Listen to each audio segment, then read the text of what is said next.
والصلاة والسلام على رسول الله أما بعد দাজ্জালি media কুফরি রাষ্ট্রযন্ত্র আর জাহিলি সমাজ ব্যবস্থার অভিশাপে আমাদের যুবক যুবতীরা আজ দলে দলে ঝাঁপিয়ে পড়ছে জীবন বিধ্বংসী এক সর্বনাশা অগ্নিকুণ্ডে। এই অগ্নিকুণ্ডের নাম হারাম রিলেশন, অবৈধ প্রেম ভালোবাসা। যুগের পর যুগ ধরে চেষ্টা করে পাশ্চাত্য পশু সভ্যতার এই বয়ফ্রেন্ড গার্লফ্রেন্ড কালচার এদেশে সফলভাবে আমদানি করা হয়েছে। এই জাহান্নামী সংস্কৃতিকে মুসলিম সমাজে ছড়িয়ে দিতে নির্মাণ করা হয়েছে লক্ষ লক্ষ নাটক, সিনেমা। কুফরি রাষ্ট্রযন্ত্র ও জাহিলি সমাজ ব্যবস্থাও এক্ষেত্রে সমান ভূমিকা পালন করেছে। হে মুসলিম তরুণ, হে মুসলিম তরুণী, তুমি নিশ্চয়ই জানো পাশ্চাত্যের পশুদের কাছ থেকে আমদানিকৃত এই বয়ফ্রেন্ড গার্লফ্রেন্ড সংস্কৃতি ইসলামে সম্পূর্ণ হারাম। তোমার রব, তোমার রাসূল, তোমার দিন এই ভ্রষ্টতা ও নোংরামিকে সুস্পষ্ট ভাষায় হারাম ঘোষণা করেছেন।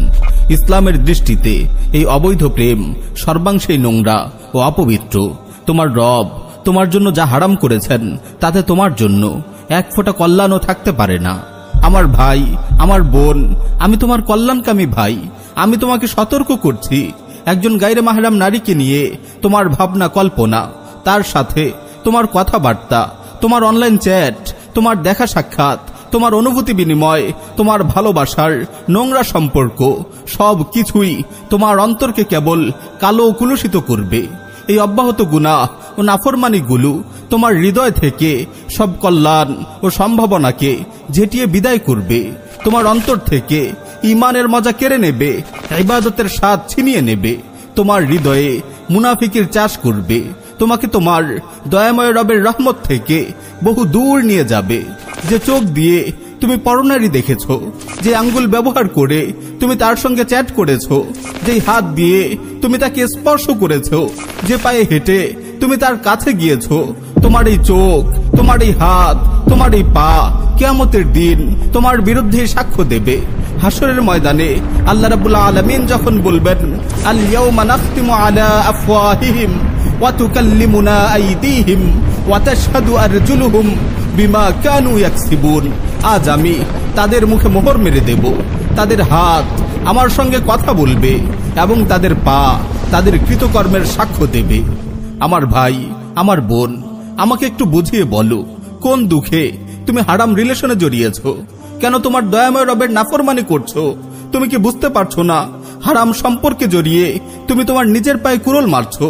তুমি তোমার সুন্দর ভবিষ্যৎকে তছনছ করছো, তুমি তোমার নির্মল যৌবনকে নোংরা করছো, তোমার মধুর দাম্পত্য জীবনের সুন্দর আয়োজনকে নিজের হাতেই লণ্ডভণ্ড করছো।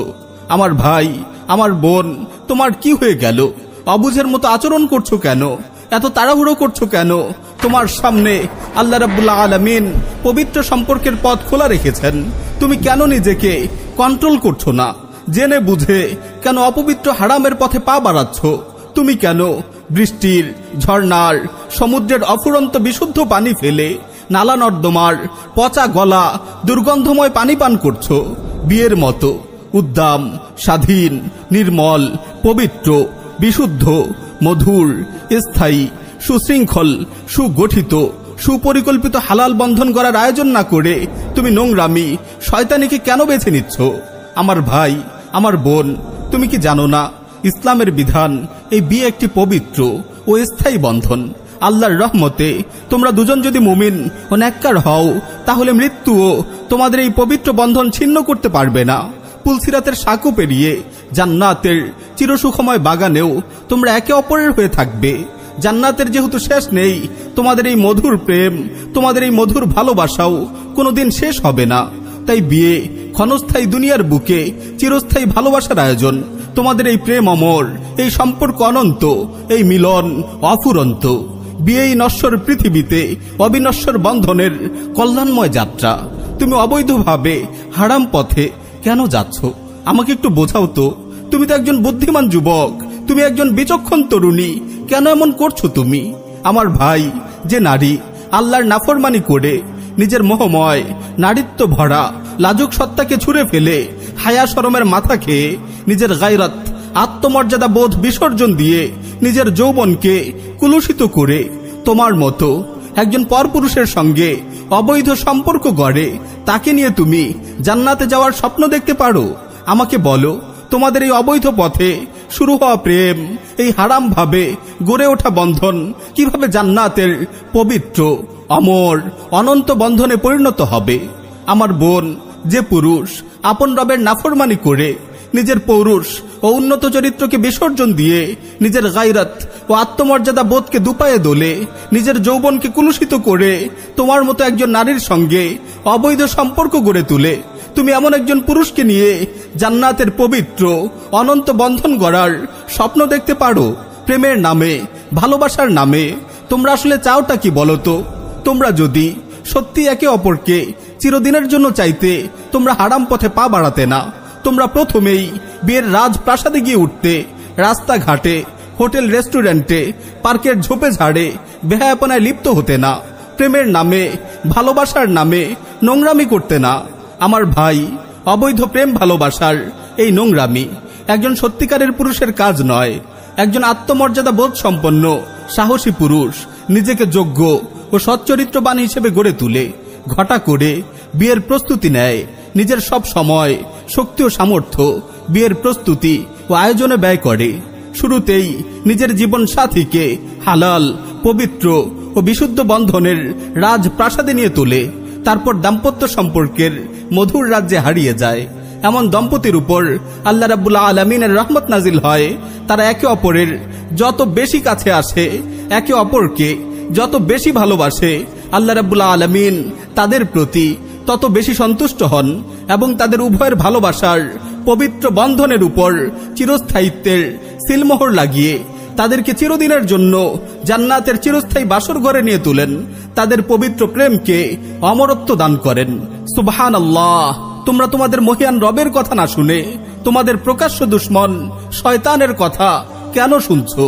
আমার ভাই, আমার বোন, দুদিন পরে তোমরা সন্তানের বাবা মা হবে। তোমরা কি চাও তোমাদের সন্তানরাও তোমাদের মতো এমন অবৈধ সম্পর্ক গড়ে তুলুক? তোমরা যদি তোমাদের রবের নির্দেশ মোতাবেক শুরুতেই বিয়ের পথ ধরে অনন্ত প্রেমের বন্ধন গড়ে তুলতে, আল্লাহ তোমাদেরকে নেককার সন্তান দান করতেন। আমার ভাই ও বোন, তোমরা আগামী প্রজন্মের উৎস মুখ। তোমরা যদি পবিত্র হও, নেককার হও, কল্যাণময় হও, আগামী প্রজন্ম পবিত্র হবে, নেককার হবে, কল্যাণময় হবে। তোমাদের আবেগ অনুভূতিগুলোকে, তোমাদের বন্ধনগুলোকে তুচ্ছ মনে করো না।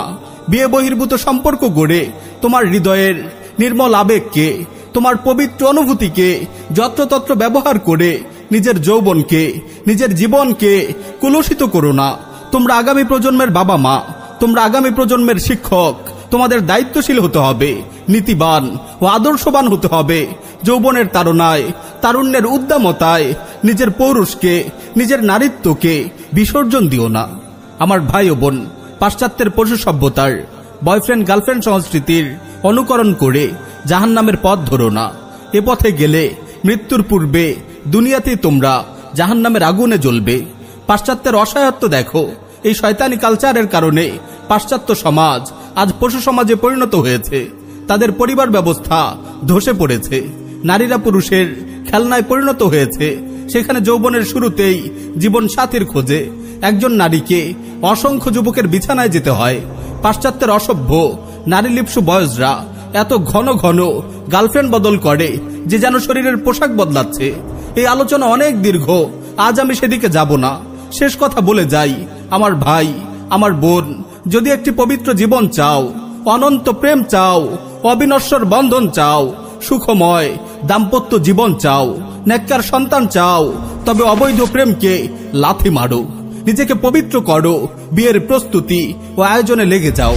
নিজেকে পবিত্র করো, বিয়ের প্রস্তুতি ও আয়োজনে লেগে যাও।